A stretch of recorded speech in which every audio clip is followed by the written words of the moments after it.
Tuesday, June 18th. Here's what's coming up on the mayor's office. At the end of the day, when it comes down to the end of the season, it could be one game that determines it. So are you going to wait another minor league start and waste Gerrit Cole's bullets? Or are you going to start him against the Orioles on Wednesday? They decided to make that start. All right, now's the time. And I'm in love with the good life. Can't give it up. Make it to the top. Keep climbing. I wanna live it up. The good life. I'm coming up. I'm coming up. The good life. Good life. Oh, good life. Good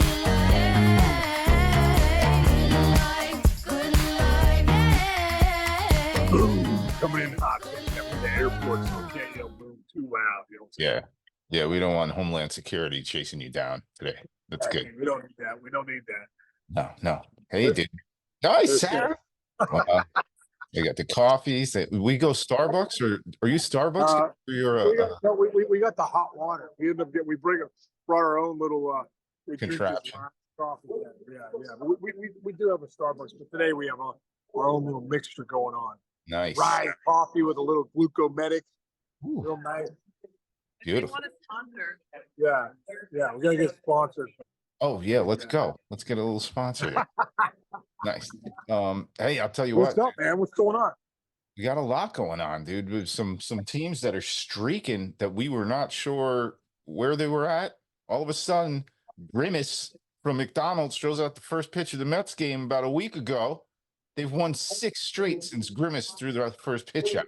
But I don't think it's Grimace that's really the main reason why the Mets are winning. So, dude, it's so funny you said that. I have to go. Side note: I did a charity event yesterday for the Ronald McDonald House, and Ronald McDonald was actually there. The guy that is really, you know, there's one Ronald McDonald. It's not like a million of them. Right. And the dude was there. He's like, "Yeah, I'm flying to Chicago later," but he came over and got I'll have to see if I can get you the picture. The fact that you said Grimace, I haven't thought of Grimace in 20 years. And he was talking about Grimace yesterday. So I guess you and Ronald McDonald were in the same wavelength. I was always scared. I was scared of Ronald when I was a kid. But hey, I was. He's got that red hair. I agree. I'm not a clown guy. I was a little scared yesterday. I was only as a kid. I was a little scared yesterday. But dude, I think you're right, man. When you look at the Mets, incredible. You go up and down. That's why this game's crazy. I was even talking to my son Jake last night about, this game. You go in streaks, and it's a 6-month season. You're going to have months where you don't do well, months where you're average, and months where you're one of the best teams or players in baseball. So, I just think when I look at the Mets, I think, they were struggling so bad offensively. Yeah, it just happened to be a lot of guys are struggling at the same time. Lindor came out as old as he's ever come out in his career. He goes 4 for 4 yesterday. He's starting to really get things going. I think the presence of JD Martinez has changed everything. I really do. I think, when he first came back, he was still kind of in spring training mode. Mm-hmm. But ever since he's got his power stroke back, putting together some good at-bats, winning some ball games for the Mets, it just makes the whole lineup better. It makes Numo better. It makes Lindor better. It makes Alonso better. Alonso's starting to swing it too.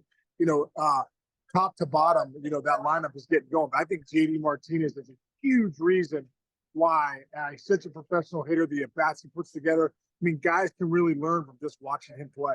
Yeah, I'll give one other guy that I think is a big reason behind it. I think the new manager, Carlos Mendoza, his even temperament, I mean, you lead from the top, right?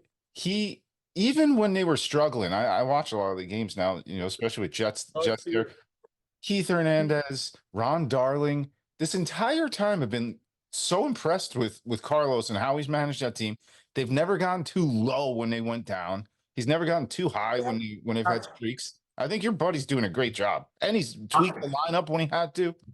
Yeah, Mendy's doing a great job, man. He's doing a great job. And he's, I think the biggest thing about Mendy is like being with him last year, he was always like, hey, let's stay positive. He always would say that, even when we were struggling last year with the Yankees. Hey, let's keep it positive. Stay positive. Let's talk baseball. Let's be about baseball. I think the one great thing about Mendy is he's been around long enough to know what we just said. This is a marathon, not a sprint. Like, you cannot get too high on the highs, too low on the lows. You're never as good as you think you are, never as bad as you think you are. You just got to focus on the process tomorrow. Who do you got to get tomorrow? What's the game plan? Who are we facing? What's the hitters meeting look like? All that stuff. So, like, at the end of the day, when you're in the fire and you're in that dugout in the clubhouse, you know, you need a leader that can lead from the front. You know, at the end of the day, you know, I always there's a good adage there. There's no such thing as bad teams, only bad leaders. You know, I always think about that. If you have a good talent and you have a good leader at the front, you're going to see teams do well. So I just want to see Mendy do well, dude. He's one of my favorite guys in the game. It's funny you said that, dude. I had a dream about Mendy last night. It's so funny. I had a dream I was in the Mets clubhouse. That's great. There, I just popped into the screen. Great. I was dreaming about you too. But no, I was in the clubhouse, in the Mets clubhouse for some reason, dude. And Mendy was giving a speech, and I knew I needed to wake up this morning to get on this flight. And I started falling asleep in his speech. And afterwards, he called me. He was like, "Case," he's like, "What are you doing, falling asleep during my speech?" I go, "Man, it was a great speech." And I wasn't sleeping. I was just closing my eyes, resting, getting ready for this flight. Isn't that funny, dude? That's so good and weird. That's hysterical. Oh man. Hey, all right, let's spin it over to another one of your former teams, two of your former teams. Reds, Bucks lived up to the hype last night. It was great. Ellie De La Cruz went 3 for 4 and hit Skenes really hard. On the flip side, Skenes gets another victory. Casey threw 5 pitches. What if you were facing a guy who threw 100 with 5 options on you? How do you hit a guy like that? How? I think that's what makes him so unique, James, is that he throws as hard as he does, and that splinker or whatever he calls that split finger sinker is 95, 96. That's a real pitch. And if you watch the game yesterday, he was spotting his slider. He was throwing first pitch sliders on the outside corner, just like slider, split. See ya. You know, he's the guy. It reminds me of like a guy like Kurt Schilling, or and we talked about that. Is like he's looking for action in the zone. And some of those guys are the toughest guys to face, Chich. When you face a good guy that attacks the zone like he does, but with effective stuff, right? You know, he's not always out over the plate. And if he is, he's 102 elevated. You know, he's not easy to square up. So, you know, with a guy like Skenes, you're probably getting one good pitch to hit. And if you get it, you got to hit it. But the problem is, as a hitter, when you're facing a guy like this stuff's elite. So you might get that one pitch and you might foul it off. You know, Yeah. There it is. And then the next pitch is a slider that he buries or a nasty changeup. And this guy is a legit pitcher, man. It's fun to watch. Yeah, it's not like he's coming up as the best rookie. He's one of the best pitchers in baseball right now. They have an ace. They have multiple aces on the Pirates. We keep talking about them. Don't face them and don't let them get into the place of play. Don't let them get into the playoffs. I say. No, you don't want to face, and like we talked about too, Mitch Keller's pitching better since Skenes has come up. So Jared Jones had a little rough outing last time, but you know, a guy like that can only make that staff better. Yeah, there you go. So he's a reinforcement from within. 2 teams, to maybe the 2 best teams in baseball, both getting reinforcements. You think the Phillies have been doing all this without Trea Turner? The Yankees have been doing all this without Gerrit Cole. Turner back last night for the Phils. Cole back for the Yankees tomorrow. We're getting some stars back, dude. Incredible. Well, dude, let's stick with Trea Turner first. Just what he means to that lineup. Schwarber, they had 18 hits last night. It's just unbelievable. 18 hits. Harper had a couple. Bohm had 2. Schwarber had 2 and hit a couple more bombs. I mean, crushed one, dude. You see his first homer, it was like such a bomb, dead center. Mr. June here. Mr. June, it's unbelievable. And you know, what does he have? 10.3 home runs per at bat, which is better than any month. Babe Ruth's the only other guy in June that he's better than Babe Ruth. Babe Ruth was like 10.6. So I mean, Kyle Schwarber in June is the Babe Ruth of this era, man. It's incredible.